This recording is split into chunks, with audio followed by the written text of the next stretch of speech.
Okay, very good. And today we are on number 46. The most important task. Once, as Shakyamuni Buddha was resting in the shade of a tree, a group of 30 or so noblemen and their wives were enjoying a drinking party in a nearby grove. One of the group, a bachelor, had brought with him a woman of loose morals who, when the drunken revelers fell asleep, seized the chance to make off with everyone's valuables. Shocked at the discovery of what had happened, the entire group set off, determined to track her down. When they came upon the Buddha, they asked him whether he had seen a suspicious woman go by. His response brought them quickly to their senses. I understand the situation, but which is more important, finding that woman or finding yourself?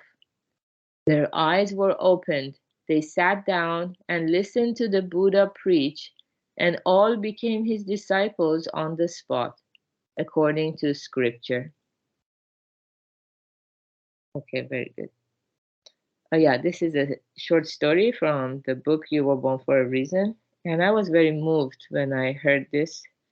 Um, yeah, first of all, Buddha talks about how the era we live in right now, like 1,000 or 2,000 years after his time, he called it the era of defilement because almost nobody, when we teach them the Dharma, will understand these messages and begin to walk the spiritual journey so quickly.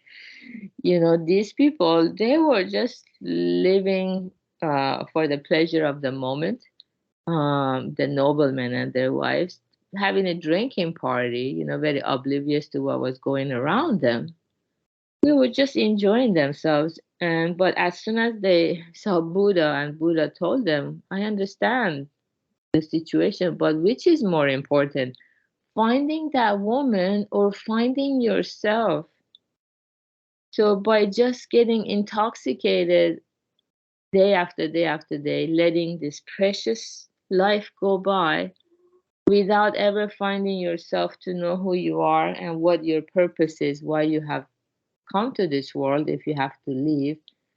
Their eyes were opened and they sat down and listened to the Buddha preach, and all became his disciples on the spot. I think because it's such an amazing story, it has been passed down. And yeah, so that's one thing that's very touching. The quality of the mind is changing as time is passing. We have more and more distractions in the world, movies, music, uh, money.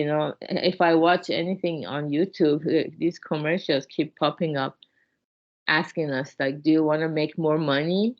Do you want to do this? Do you want to look more beautiful? Do you want to get rid of the spots on your face? I mean, yeah, some of it I know it's beneficial, but like they go overboard with all those desires that we have, and it's endless, the desires we have. So that's one thing, how quickly some people really change so quickly. They have this transformation very quickly.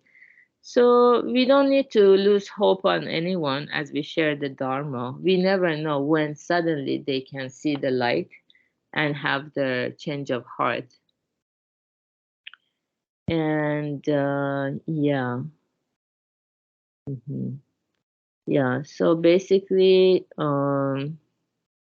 we need to encounter this good teacher. In this case, it's a Buddha, just bringing us to our senses. I was reading somewhere that every second of our life, think about it as $1,000. Yeah, every second of life. If we really understand or feel that way, then do we waste our time? I mean, sometimes we need to rest as adults and especially working full time and all that. Yeah, there's no uh, argument there. But especially when we are younger and we still haven't found our way in life, just And we don't want to deal with the problem. That's the thing. We don't want to deal with it. So we just let time slip by, just let it slip by, because we don't want to confront the most important task, what is most urgent, which is who am I and what am I going to do with my precious life. So I think if we realize how valuable our time is and that it's irreversible, like a one-way street. Yeah, you cannot go back. It's a one-way street just going forward. So naturally, we want to find out who we are and find out what is most important for us instead of just avoiding the problems. And then once we look within for the answers, of course, sometimes we have to take rest. There's no problem with that. But we feel the fulfillment even when we do that because we know where we are headed, why we are restoring ourselves, what it's all about. So good job, everyone, for being here. Today's Sunday. We're going to listen to the second part of the webinar at 10:30 a.m. Pacific time.